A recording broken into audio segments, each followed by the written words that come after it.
mo po.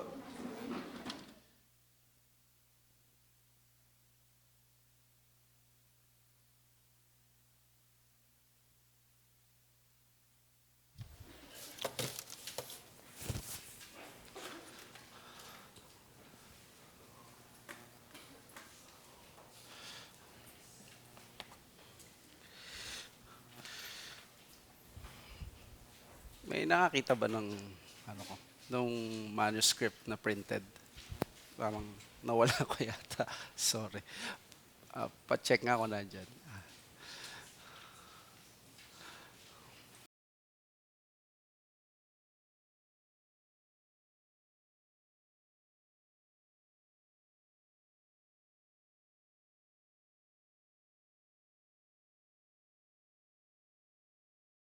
School, siguro yung iba sa inyo ay na-delay dahil sa closure ng Tulaok Bridge. Hindi ko alam, baka pati dito sa control, sinasara na rin yata. At alam natin ang tulay ay pinutol na rin doon sa isang taon na last year, nag-anniversary doon sa San Miguel. Hinihintay na lang namin yung CDCP, isara na rin nila para maging isla yung San Simon. But anyway, looking sa tinuturo na salita ng Diyos about the providence of God, may the Lord have mercy sa atin at makapag-worship pa rin tayo at makapamuhay ng maayos sa kabila ng mga disruptions na ganito. Ang ating pag-aaralan ay pagtutuloy doon sa ating pinag-aaralan sa Lord's Supper, an earthly encounter with the heavenly Christ. At dadako tayo sa pagsagot sa mga questions at pag-address sa mga objections sa weekly communion. Balitaan nyo siguro yung nangyari at pinag-uusapan na debacle spot sa White House. Yung halos magsigawan na yung presidente ng Amerika being the leader of the free world at doon rin si Zelensky na presidente ng Ukraine at syempre nandun yung Vice President na si J.D. Vance ng United States. Kung mapapansin ninyo, napakaraming angulo, issue na pwedeng puntahan, nangingibabaw dito yung syempre superiority ng United States being the one hosting the visiting president at alam natin yung mga protocols sa ganung bagay. Pero isa sa nakita natin, may minerals deal na dapat papirmahan pero hindi natuloy dahil doon sa paglalahad nila in front of worldwide television. Hindi natuloy, pinauwi itong si President Zelensky at hanggang ngayon pinag-uusapan ito. Isang gusto ko lang i-point out dito, sa pagkikipag-usap, napakahalaga ng conversation na maayos, mahinaon at pagsagot sa mga issue na dapat talagang tukuyin. At siguro maliit na comparison ito sa isang local church kumpara doon sa issue ng gyera sa Ukraine at sa issue ng World War III possible. Pero pwede nating makita itong kahalagahan ng ganito sa ating Lord's Supper, lalo na magkakaroon ng transition sa iglesia. I have been here since 2002 sa ministry na ito at nakita ko na napakahalaga sa isang iglesia ang pag-uusap at pagkakaroon ng mga pagmamarahan, lalo na kapag tayo nagkakaroon ng mga changes. Isa sa pinatupad ko nung tayo ay nag-transition mula sa circle ng fundamentalism to Reformed Church ay yung tinatawag na principle ng patient teaching. In other words, there were times na iba na ang position ko personally but I still allow yung church na mag-operate as it is because I want na hindi lang gamitin ang position ko para igawin yung mga reforms na nakikita ko but to bring the conscience of the church. Ang blessing sa atin ngayon, clearly the conscience of the church is already evident sa issue ng Lord's Supper. That's why we are transitioning na simula ngayong araw, ngayong Lord's Day na ito sa weekly communion. But of course, there are for sure some questions na gusto ninyo na matingnan natin. So sa 1 Corinthians 11:24-25, ang sabi ng Bible, and when he had given thanks, he broke it and said, "This is my body which is for you. Do this in remembrance of me. In the same way also, he took the cup after supper, saying, this cup is the new covenant in my blood. Do this as often as you drink it in remembrance of me. So ito yung institution ng Lord's Supper sa 1 Corinthians at nire-remind tayo, no, napakahalaga ng Lord's Supper because the cup that we share is the cup of the new covenant in the blood of the Lord Jesus Christ. So hindi ito basta-basta lamang na ginagawa o okasyon o event na naisip ng tao. This was instituted personally by the Lord Jesus, and we believe that as the Lord's Supper is a sacrament, that's what we learned sa last lesson ko, a more frequent Lord's Supper confirms our faith more frequently, so therefore, mas mainam ito. Hindi natin sinasabi na yung weekly communion, ito yung tamang position lang na tinuturo ng Biblia. We believe hindi ganun ka-explicit, but we believe in its benefit ay mas papunta ito sa maximum benefit if we do it weekly. And we studied that the Lord's Supper, kino-confirm niyo yung faith natin by curing the treachery of our memories. Yan ang words ni Matthew Henry. Kapag weekly natin gagawin, mas weekly tayo nare-remind doon sa ginawa ng Panginoong Jesus. At alam natin, makakalimutin tayo. Despite ng mga grandeur ng Panginoong Jesus, we continue to sin and forget what He has done sa buhay natin. And then the Lord's Supper complements the preached word. Ang Lord's Supper, hindi natin sinasabing incomplete ang preaching, pero ang ginagawa ng Lord's Supper ay kapag merong Lord's Supper sa Lord's Day, hindi lang ina-address at binibigay sa atin ng Word of God sa auditory means, sa pandinig, binibigay din ng Word of God in terms of visual at sa ating panlasa, na-feel natin, kumbaga na ma-maximize ng buo. So the Word of God that was preached and heard by our ears is seen, nagkakaroon ng reinforcement. Kaya nga sa language ng mga iba, parang ang Lord's Supper daw yung parang zenith ng worship. Medyo wary lang ako sa paggamit noon. Pero ang ibig nilang sabihin naman ay ang Word of God, pag pinangaral, nandyan, makapangyarihan, pero meron pa siyang paraan na mas marire-enforce because of this Lord's Supper. So, as the bread and wine are real and taste real, we receive the real confirmation from God that we have Christ and everything His death has accomplished for us. Kaya ang mahalaga, malasahan natin. Ang mahalaga ay matikman natin para kung paanong pag tinikman natin, hindi siya parang kalokohan or parang wala naman talagang lasa. Nag-e-exist siya, reality siya. Ganun ang promises ng Diyos. That is why mamaya magsisimula rin na nagkaroon kami ng pag-uusap ng mga deacons. We will do our best na pag nag-distribute kami ng bread at ng cup, ay kung hindi man lalakihan, mas dodoble.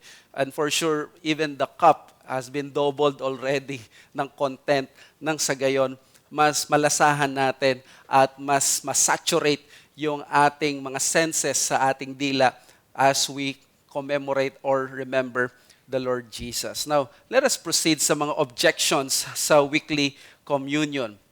Ito yung pinag-aralan na natin noong February 16. It rivals the primacy of the preaching of the Word. Sinabi na natin kanina, it complements the preached Word. It is not a contradictory, it is supplementary or complementary. Okay? At number 2, it is very Roman Catholic. Ito, very clear ito kasi since Catholic Church or Catholic nation tayo, predominantly Katoliko tayo, we have associated weekly communion with being a Catholic practice, di ba? Lalo na kami, nag-aral ako sa Catholic High School. Every first Friday of the month, meron kami misa. Every Tuesday, may misa kami.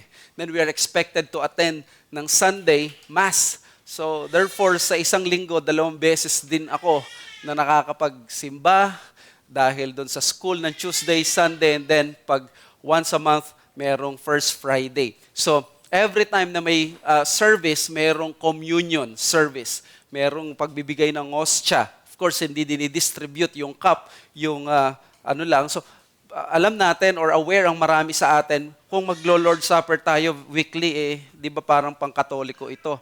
Now, pinalala pa ito ng unpopularity ng weekly communion among evangelical churches. Kung sanang maraming mga evangelical churches weekly ang communion, di sana okay. But it has cemented that false notion that weekly communion is not an evangelical or Protestant custom. Pag sinabi mo weekly communion, ay parang Katoliko yan, hindi yan pang evangelical, hindi pang born again. But, alam nyo ba that the weekly communion did not originate from the Roman Catholic Church?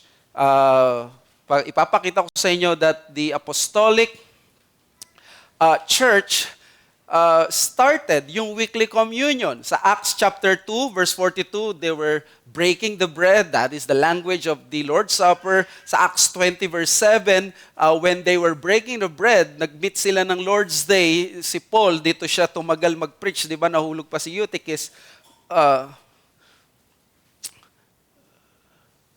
Or si Eutychus. False teacher pala yun. And the post-apostolic church practiced weekly communions. The DDK, which is usually, sabi nila, naisulat ito ng AD 100 or mas malapit lamang doon. And then si Justin Martyr, sinabi nila that they were also participating or doing the Lord's Supper weekly.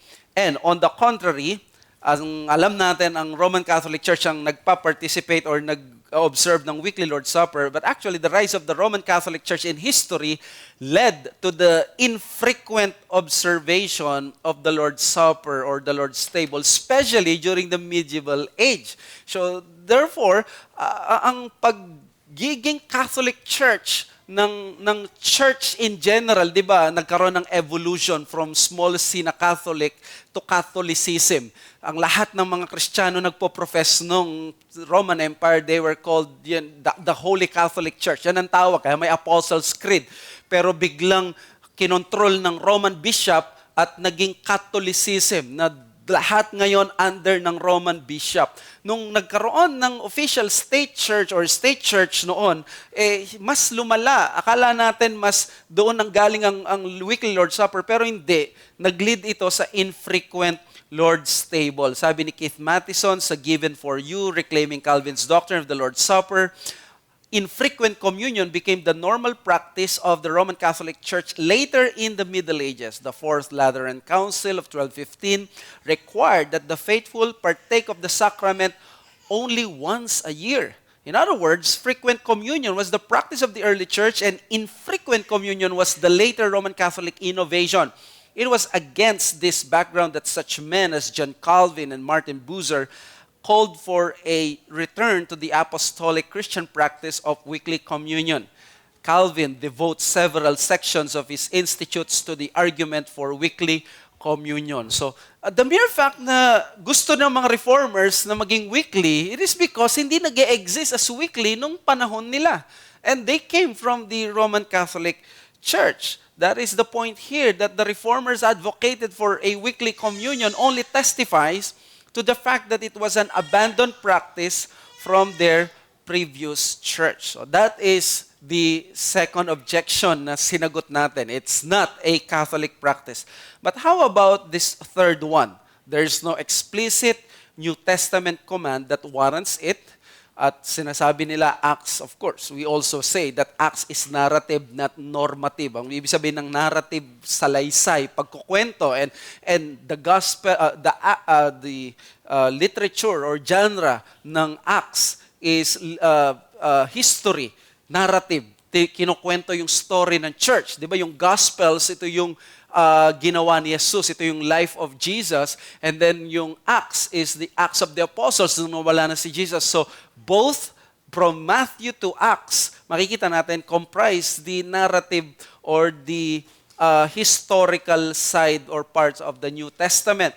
Ang normative, ito yung usually epistles, pagtuturo sa mga iglesia, ito yung sinasabi. Kaya pag nakita natin, hindi naman pala itinuturo kasi kinuwento lang na nag-Lord's Supper sila weekly. Ibig ba sabihin nun, ito ay inuutos na sa atin. Well, how do we answer this? Well, while we concede that there is no explicit command from the New Testament, wala rin naman explicit command na nagbabawal sa weekly communion observance, di ba? Not only the Lord's table is without explicit New Testament command. Kung pa-follow natin ang ganitong argumentation or yung ganitong logic, di ba yung iba, wala rin namang explicit command na gawin weekly, like the preaching of the word, praying, congregational singing. We believe that we ought to have an assembly every Lord's Day, pero walang command explicitly na dapat kakanta tayo or pagpipray tayo na ito yung gagawin natin. What we see are the elements being described or being put down sa atin sa New Testament. Ang sinasabi natin dito, wala tayong parang Leviticus-like book. Sa Leviticus talagang detalyado, ito yung gagawin mo, wag ka lalagpas, ganito. Usually sa New Testament, even what we call the regulative principle of worship, they are the description of the New Testament worship.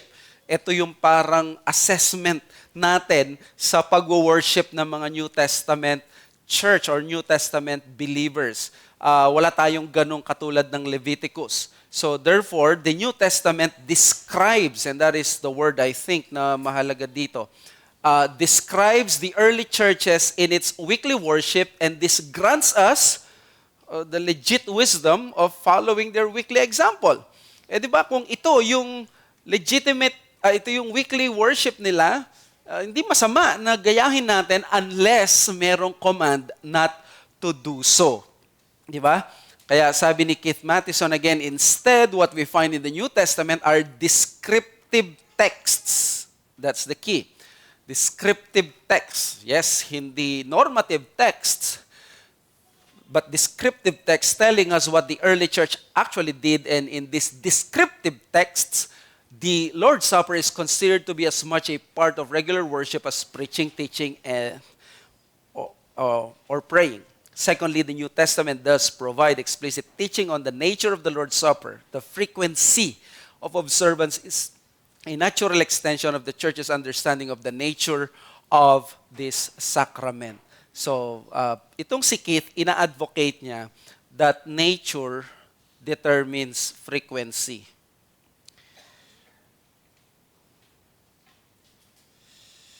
So, yan yung ina-advocate niya. If you believe in the real presence of Christ, that's the nature of the Lord's Supper, then therefore, there is only one best logical application. You do it more frequently because of the real presence of Christ. Because ang position ng mga Baptists at ng mga Armenians at ng mga maraming evangelical churches is what? Real absence of Christ. Hindi means of grace ang Lord's Supper, remembering lang siya, hindi present si Kristo in other way, inaalala lang natin siya. But we believe na ang Lord's Supper is there is that real presence of Christ. Now, let us proceed to the fourth and last one na i-address natin. Doon sa question na yung weekly communion. And this is, I think, the most common.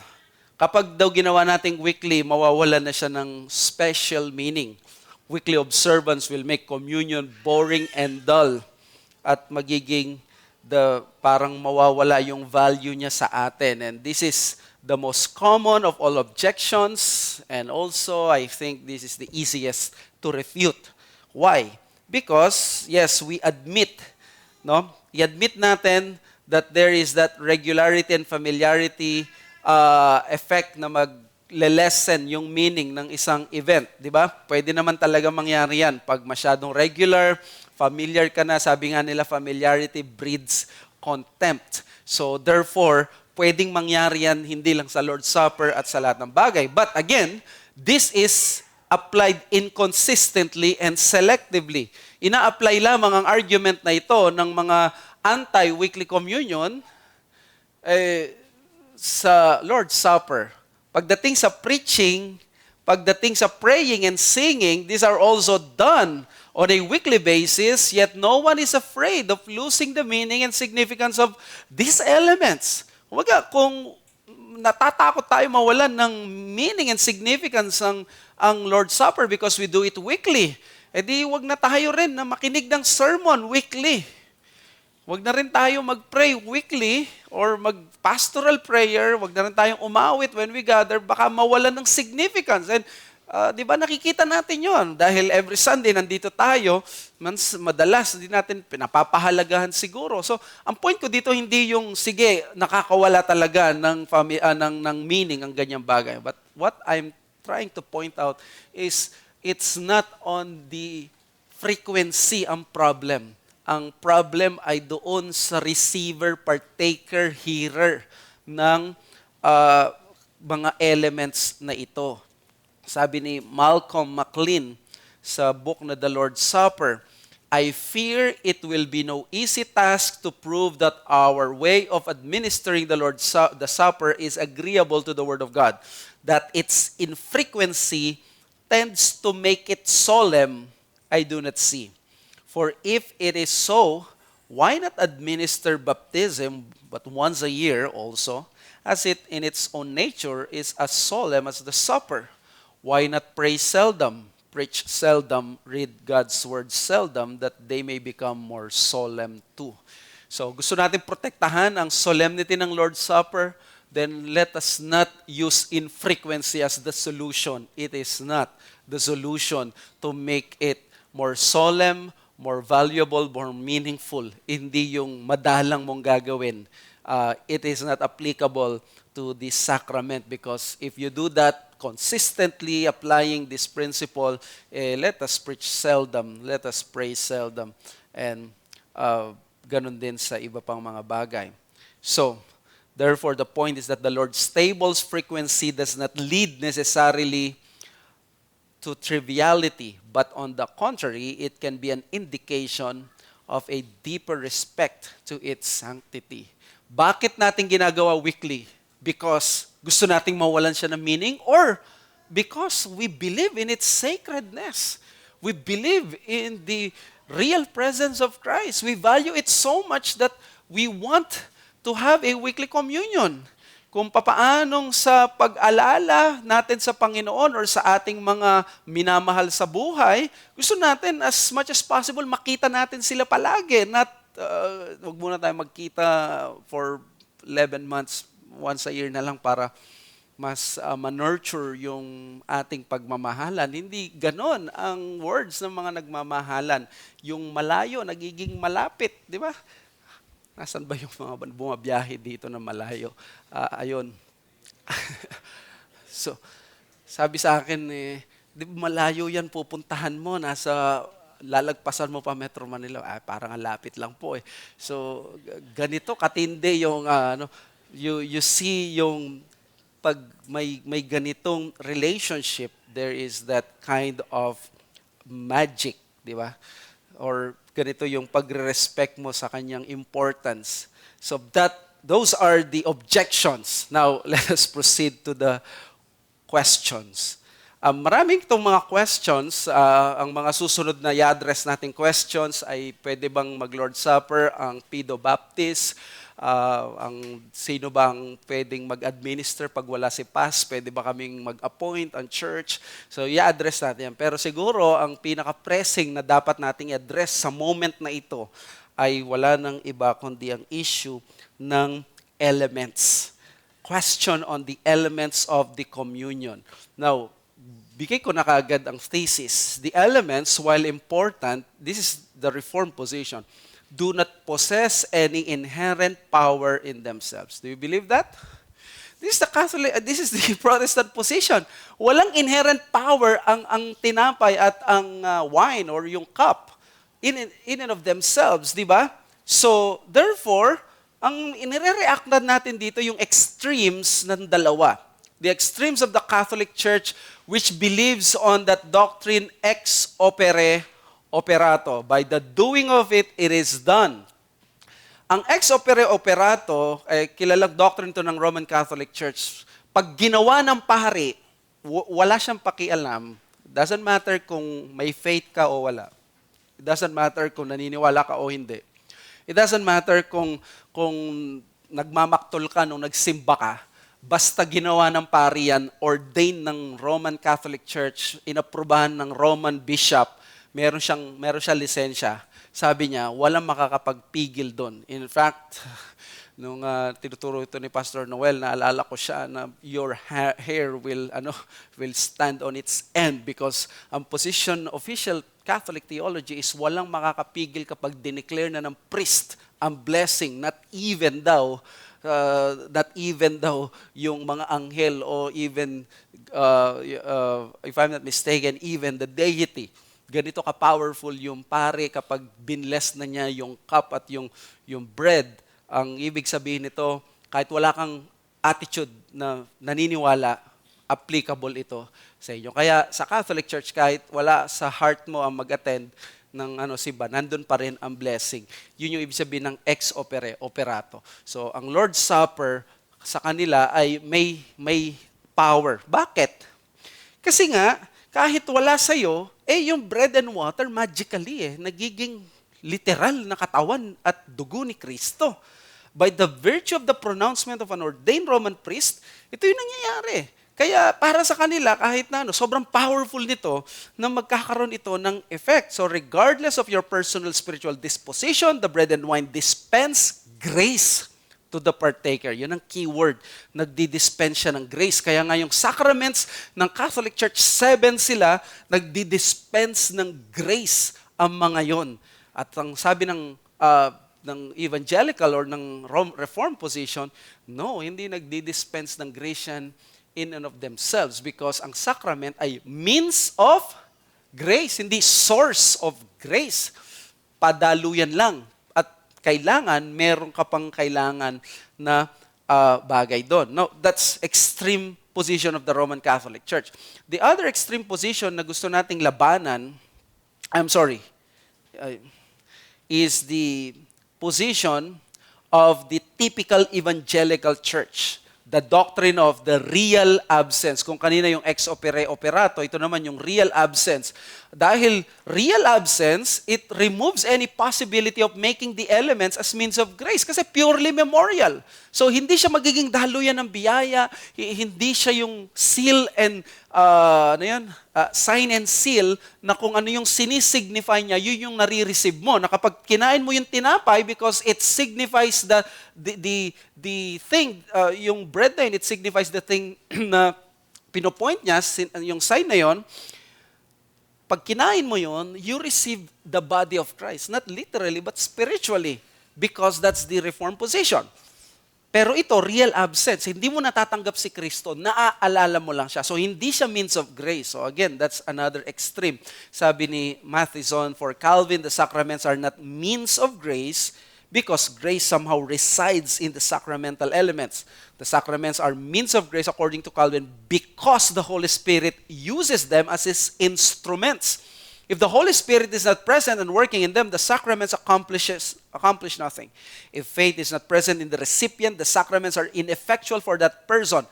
When the Holy Spirit is present in the administration of the sacraments, He stakes them effectual means of grace for those who partake in faith. So nakita ninyo, merong element ng Holy Spirit.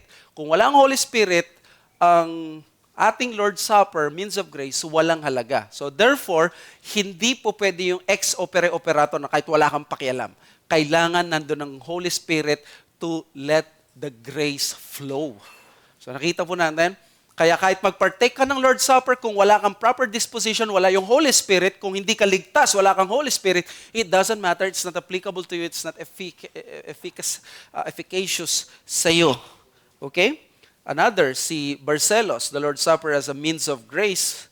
The sacraments do not work ex opere operato. Grace is conferred upon the work of the Spirit. The sacraments are means of grace of Christ due to the ministry of the Holy Spirit. Again, it's the same position, Reformed Baptist, si Barcelos. So, we are with Calvin in this position. So, as the elements of bread and cup do not possess inherent powers, they together act as signs and seals. Purity in them should not be an issue of essence. So, anong ibig sabihin ng purity?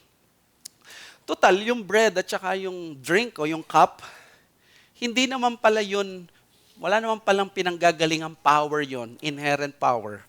Ang issue is maging element or maging sign lang ito, hindi na natin nilalang, may importante siya, hindi siya essence yung purity. In other words, gawin natin kung ano yung exactly ininom, yung content ng grape juice ba yun, or vine, or wine, or yung bread, make sure natin unleavened.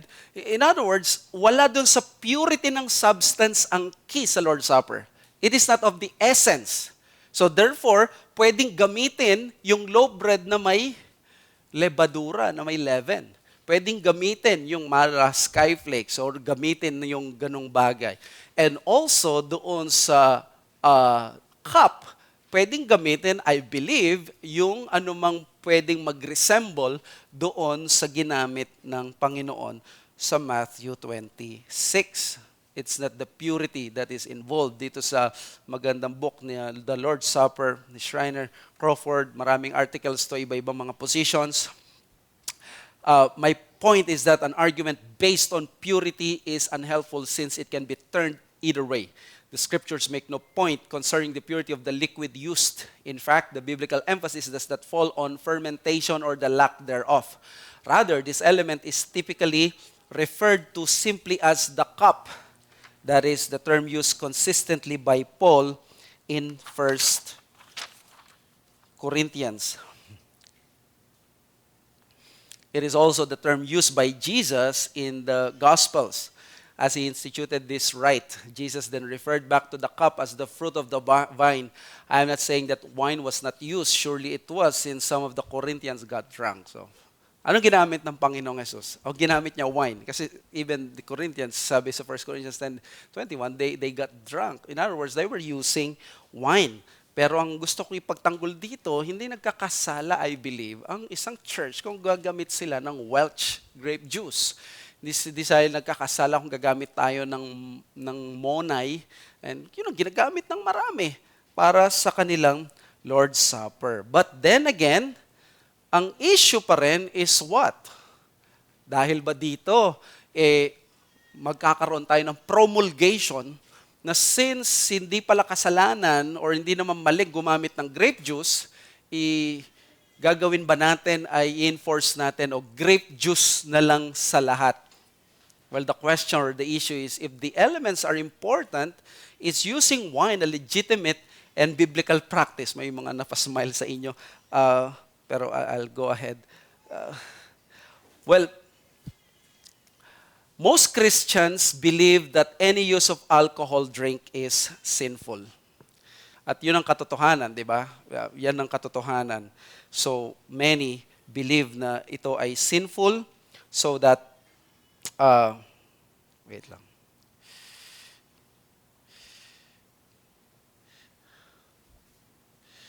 So this topic must be handled with utmost care because of the controversies surrounding the use of wine for believers in general. If you are a believer na nagdi-drink ng alcohol because you believe it is not sinful, well, I respect you, but please believe me, maraming Kristiyano and probably even in this church na naniniwala it is sinful. So what I'm trying to say here is let us stick sa Bible with all its teachings and also its warnings and all its reminders, lalo na para sa mga gagawin natin itong Christian liberty natin to glorify God. So this topic must be handled with utmost care dahil nga doon sa issue na yan, no? Baka ho kayo, no? After kung maituro ito, hindi na kayo babalik dito. Ito yung katuruan, sabi ni Wayne Grudem, sorry, yun. Thank you so much.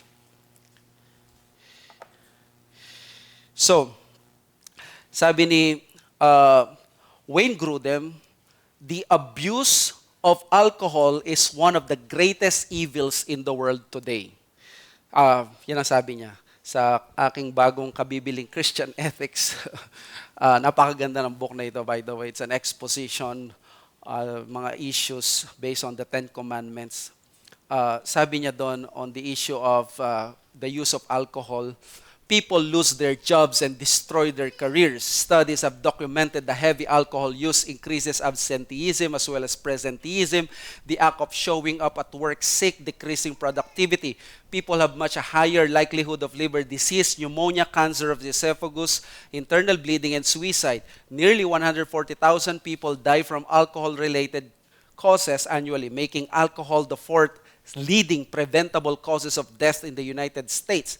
An estimated 1 in 5 deaths among people between the ages of 20 and 40 are attributed to excessive alcohol use. So let us approach this with all these things in mind so that we will not be branded as irresponsible or, we are just trying to use our liberty in a way na magi-indulge tayo. We are well aware of these things. In fact, one popular person na abstainer ng alcohol is the leader of the free world. Donald J. Trump is not drinking alcohol because his brother died due to the abuse of alcohol. Yun yung nangyari sa kanya at muli doon nagkaroon na siya ng distaste sa alcohol. But that's just part of some trivia, no? So eto yung katotohanan. The abuse of alcohol is one of the greatest evils in the world today. But then, may mga points ako dito. Please listen. Number 2, drunkenness is clearly forbidden in Scripture. Napakalinaw to. Sabi sa 1 Corinthians 5:11, pag nagkaroon ng excommunication, huwag kang makikifellowship even with a drunkard. This one should be disciplined. In other words, he is a person na lasinggero. Okay, so at least let us be let's familiarize ourselves with that, no? Yung sinasabi ko, the abuse of alcohol is one of the greatest evils in the world today. Number 2, drunkenness is forbidden in Scripture. Sabi niya, do not be filled or drunk with wine, but filled with the Holy Spirit. Okay, so that's 2. Number 3, sa Scriptures ito, from Wayne Grudem usually na kuha ko. There are strong warnings on the danger of alcohol in Scripture. So wag tayong titigil na ang drunkenness ay forbidden. Even the use of alcohol sa Scripture ay may strong warning. Sabi ng Proverbs 20 verse 1, wine is a mocker, strong drink a brawler, and whoever is led astray by it is not wise. So, ang sino mang magpapakontrol sa alak, hindi siya marunong. And we believe ang sino mang tao nakokontrol ng alak ay drunk. Tama? Pero merong warning. So, sino man ang maggagamit ng wine, remember, wine is a mocker. Strong drink is a brawler. So, drunkenness is clearly forbidden. Strong warnings on the danger of alcohol is present in Scripture. And the number 3, making another person stumble is a serious warning in Scripture. So, hindi natin pwedeng gamitin ang precious liberty natin to offend other people. Anong sabi ni Paul? Kapag ang issue dito, meat, palitan mo na lang ng alcohol. Therefore, if food makes my brother stumble, I will never eat meat, lest I make my brother stumble. So, alam mo sabi dito, ang ganda nito sa King James, even as the world stands, I will never eat meat. Sabi niya, kahit maging vegetarian ako forever, I would not risk offending a person whom Christ has died. Ganito kataas ang tingin ni Paul sa kapatid niya sa Panginoon na hindi willing siyang i-give up ang kanyang liberty. So, siguro after dito, no, ganito pala yung tinuturo dito. So, ang gagawin natin, ipagbabawal natin ang wine, di ba? Wrong. Because in all these explicit biblical warnings on the use of wine, did you know that the Bible still managed to portray the legitimate positive use of wine and of our alcohol drinks? So medyo nagkaroon ng, ayun pala. Totoo, ang Bible, sinasabi niya, warning, bad ang pagiging drunk, pagiging lasing. Pero the Bible is so beautiful. Pinortray pa rin niya ang wine as something that is legitimate, that is something na positively magamit. At syempre, saan yan sa scripture? Ayan, ang daming scriptures. Psalm 104, Proverbs 3, Genesis 14, Deuteronomy 14, John chapter 2, wedding at Cana, Romans 14, 1 Timothy 4, 1 Timothy 5. So ang dami niyan, magbigay lang tayo ng dalawang example. Sa Psalm 104, ito yung lagi ko naririnig. You cause the grass to grow for the livestock and plants for man to cultivate, that he may bring forth food from the earth and wine to gladden the heart of man, oil to make his face shine, and bread to strengthen man's heart. So ang wine is said in the scriptures that can make the heart glad. Consequently, may article na lumabas sa Mayo Clinic na kinote ni Wayne Grudem, di ko na nilagay dyan, na may study na yung red wine ay it is good for the heart. But although mayroong qualification na it should be studied more, pero dinidefend niya dito yung 1 Timothy 5:23, the wisdom of Scripture. Bakit? Nung si Timothy nagkasakit, ang sabi ni Paul, no longer drink only water but use a little wine for the sake of your stomach. Buti na lang may word na little, no? Hindi niya sinabing use more or excessive wine, but use a little wine for your stomach and your frequent ailments. So, I believe in what Wayne Grudem said here. We should recognize that the warning against drunkenness in Scripture reveal a tacit assumption that there is a right use of alcohol that does not lead to drunkenness. If it had been God's intention to prohibit all use of alcoholic beverages in all circumstances, the Bible would explicitly prohibit it rather than prohibiting only drunkenness. So, very conscious ang Scripture, ang pinagbabawal niya, drunkenness, paglalasing. Ang siyempre, sasagot nila, saan ba nagsisimulang paglalasing? Di ba? Sa isang bote, sa dalawang bote. Now, I think if you exercise that at i-apply mo yun sa sarili mo, I believe in the position of John Piper, na according kay Piper, abstinence is a defensible way of living. In other words, hindi nakakahiya. May mga reform kasi na tinutuya nila kapag non-alcohol drinker ka because hindi yun daw ang nasa Scripture. But I believe in the wisdom na preference ito ng tao. So therefore, pero explicit, hindi drunkenness ang hindi pag-inom ang in-address, kundi drunkenness. So kung naglilid ang, sabi nga nila, ang pagkain sa gluttony, di huwag ka nang kumain, naglilid pala sa maraming pangit na bagay, mga ibabagay, hindi mo nagagawin. So I think this is where the issue na kailangan nating isettle, at eto yun. In the end, the issue of wine use is a matter of teaching our conscience to bow down to the wisdom of Scripture. So, if you have in your mind, saan nagsisimula yung ganyan, yung lasingan, pag nag-Lord's Supper tayo, baka nabitin yung iba, itutuloy nila at maglalasing sila. That is an assumption that you make, and you are thinking evil, negative of your brothers or sisters. And that is not good. Diba? So in the end, I'd like my conscience to be taught and bow down to the wisdom of Scriptures. Why do I say this? Hindi ako kasi alcohol drinker. Hindi ako alcohol drinker. At hindi ko rin type yung amoy nito. Nung ako ay elementary, high school, ang trabaho ko sa bahay namin, isa sa ginagawa ko, nagmamap ako at saka nagbubunot doon sa sala. Doon sa sala na yon, meron kaming display ng mga wine kasi yung kuya ko nagtrabaho sa Hard Rock Cafe sa Malate, Manila, naging pinalitan ng 10 years after ang pangalan sa mismong Adriatico Street. So, every time na umuwi siya, may mga dala siya. Still memorable sa akin kasi dahil mahilig ako magbasa, no? Na nakikita ko. Hanggang ngayon nga alam ko kung nasaan yung posisyon ng Absolute Current, Absolute Vodka, nasa bandang kabila yung Hennessy, nandun yung Bacardi, yung Jose Cuervo, mga Smirnoff Mule, at mga iba pa, Cerveza Negra, at dami mga Johnny Walker, Justerian, Brooks, J&B Jet. Ang dami ko mga nakita, nilelettering ko pa yung mga logo nila, ang Bacardi, and yung Bacardi 37.5% alcohol, na mas matindi pa sa isopropyl. Ang tindi ng mga nakakainom nito, sabi ko.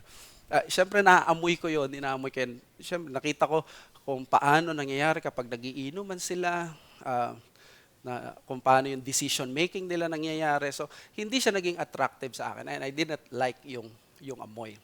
So, I personally do not use alcohol, but again, I have to train my conscience that that is my personal preference. It is not the teaching of Scripture. It so happened, hindi ko siya gusto, but I cannot demonize what God has not called demonic. So, therefore, I have to respect it. At yun yung dapat nating gawin. Sabi ni Wayne Grudem muli, I think harm is done when we keep people away from the church by standards that are stricter than Scripture, proclaiming, in effect, that to be a Christian, you have to give up all the use of alcohol. The broader issue here is not alcoholic beverages in themselves, but whether we believe the moral standards of Scripture are God's best rules for our lives. We must avoid two errors: the error of disobeying Scripture and the error of adding to Scripture more than God requires. Well, I have the liberty to taste yung wine or even, anong tawag doon, red wine, on all these things. At yun yung isang advantage ko. I am not being slave. Hindi ko siya hinahanap. I had yung taste na ganon, just like yung New Year. And very clearly, observe ko yung sarili ko, kung may influence talaga ito, and there is none, at least sa akin, because napaka-konti lang.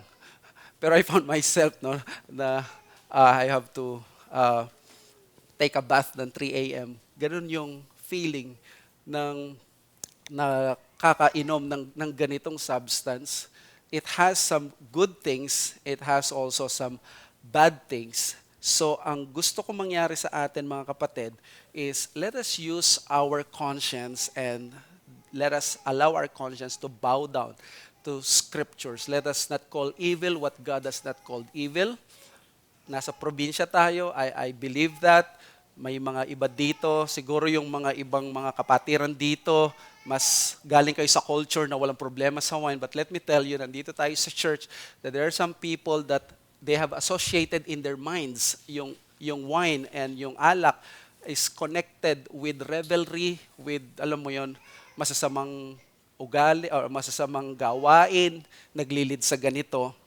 So, I'd like, as your pastor, to use this as an opportunity. This is what the Scriptures, let us all bow down to it and let us respect one's liberty. Kaya meron akong panghuli, the case for wine use in the Lord's table. Again, the purity of the element is not of utmost important, but nevertheless, it is important.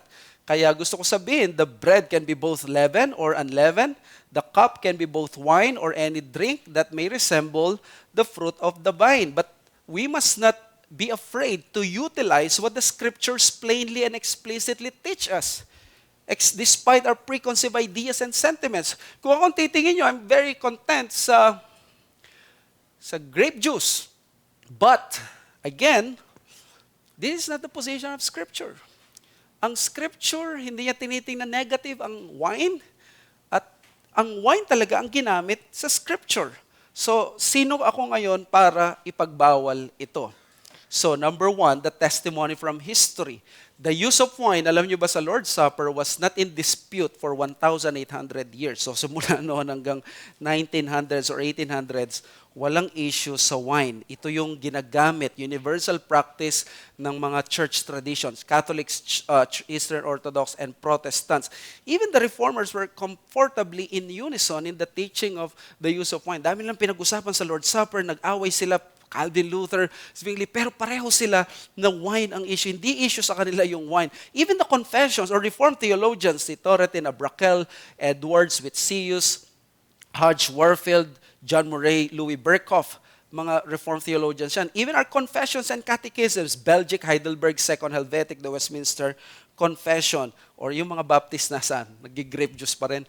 Si John Gill nandyan, si James Pettigrew Boyce, si John L. Dagg.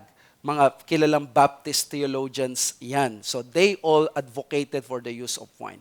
Saan nanggaling yung Welch? In the 19th century, the church began to use grape juice. At sabi ni Keith Mathison, the influence came from the temperance movement in the United States at nag-result ito na naging negative ang alak at nagkaroon ng prohibition law noong January 16, 1920 na nagkaroon ng constitutional law. Constitution approved ng both House ng Congress at ng states mismo. 1920, kaya nagkaroon ng prohibitionism. Pinagbawal yung sale at yung distribution ng alcohol. Dito mo makikita lumabas yung mga gangsters dahil illegal, nagkaroon ng widespread disobedience to the law na after 13 years, noong 1933, na repeal yung prohibition law.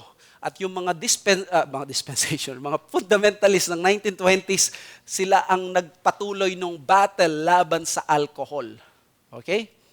1920s, sila yung nagtuloy hanggang naging negative sa mga churches ng mga fundamentalists hanggang ngayon, evil ang alcohol. So, at least sa mga marami. Now, sabi ni Keith Mathison, suffice it to say that the temperance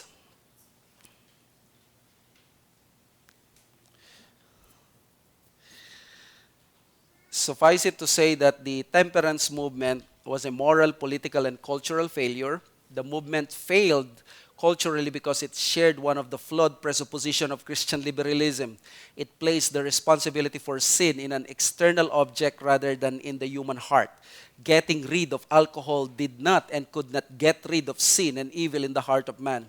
The movement failed because it allowed itself to be deceived into setting up a higher standard of righteousness than the Word of God. By prohibiting what God allowed, the movement fell into self-righteous legalism. The movement's only lasting success is found in those churches that use its logic as the basis for replacing wine with grape juice in the Lord's Supper. So, mga kapatid, gusto kong sabihin sa inyo, no, hindi nagtagumpay yung prohibition law kasi nagkaroon lang ng away, nagpupuslitan, ang daming mga lumabag, naging magulo ang Amerika noon. At ang sabi ni Wayne Grudem, noon pa, sinasabi niya, this is a case na kapag mas naging stricto ka sa standard ng Diyos, mas magiging masama lang ang result. And that is a historical case na nangyari. Kaya sumuko na lang ang Amerika, hindi na nila pinagbawal ang paggamit ng alak. Because the scriptures don't forbid the use of wine. Okay? So, therefore, mga kapatid, from the scripture, testimony, sabi dito ni Jesus, for I tell you that from now on, I will not drink of the fruit of the vine until the kingdom of God comes. So, very clear na ito ay wine. Whether anong isip mo dyan, fermentation, may fermentation yan, of course, that is still a wine. So, if that is the case, even those who advocate for grape juice admit that Jesus used wine. And I think, ito yung pinaka mag-settle dapat if you're a follower of Jesus. If Jesus never sinned, yet He drank wine, di ba, taas mo naman para isipin na negative ang isang bagay na ang mismong Panginoong Yesus ininom niya. You have to train our conscience. If it deems something that is not sinful, what height of arrogance for us to call it otherwise? Diba? Sabi ni Keith Mathison, if alcoholism is a real problem today, it was a real problem in Jesus' day. Human physiology has not changed drastically in 2,000 years. But in spite of the fact that drunkenness was a problem, and in spite of the fact that human beings face the same kinds of temptations, Jesus instituted the Lord's Supper with the elements of bread and wine. To suggest that the use of wine in the Lord's Supper contributes to sinful behavior is to condemn Jesus Himself. Alam niyo, may ibang church, they opted to use grape juice, although they believe wine use is not sin.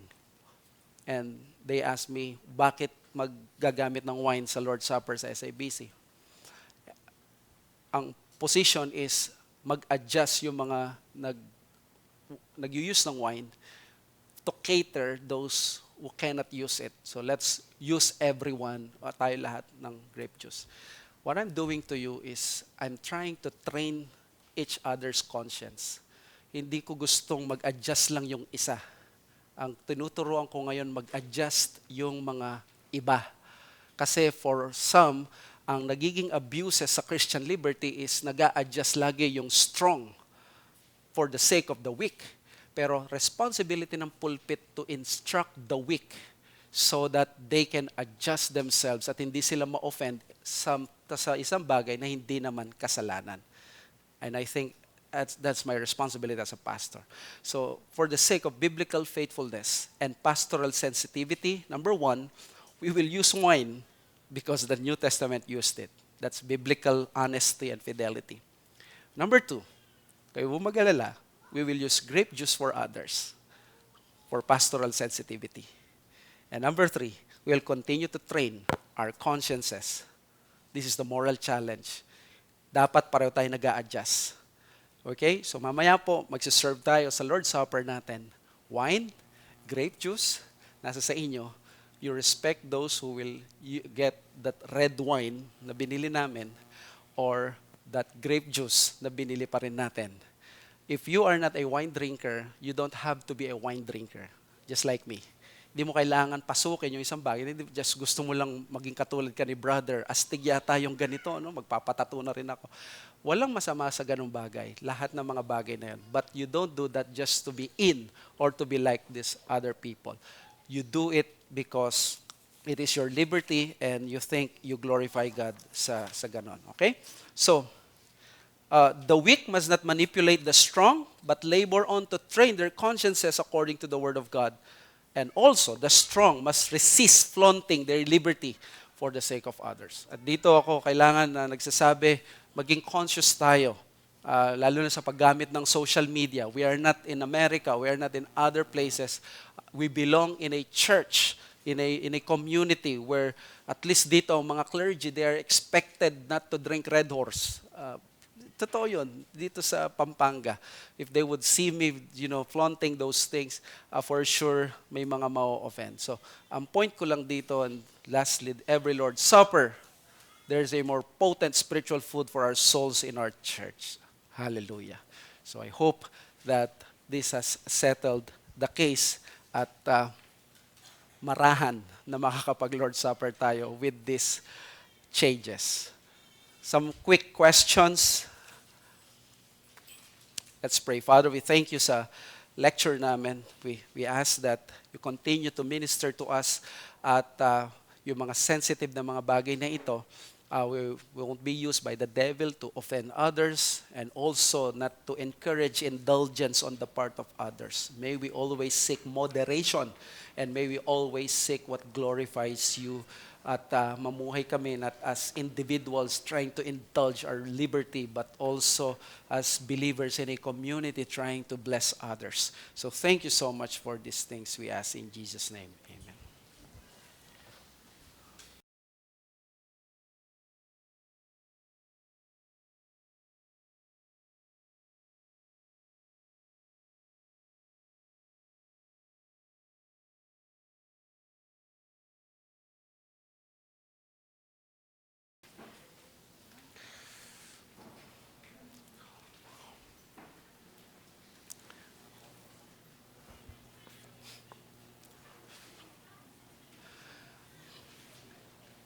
So, wala pong question. So, you have some serious questions or you feel offended or may konting uncomfortability sa inyo, mamaya, just approach me personally. So, kung nahihiya kayo.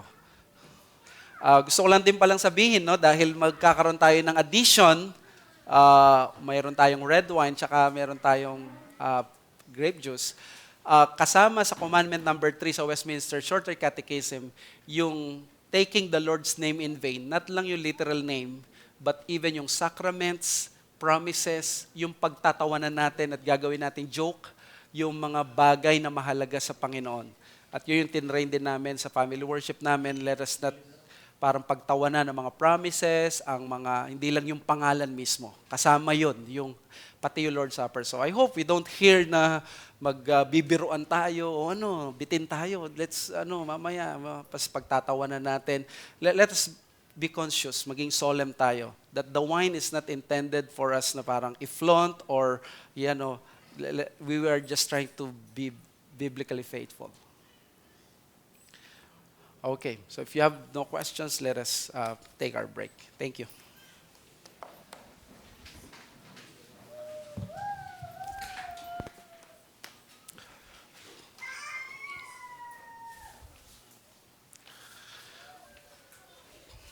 Thank you.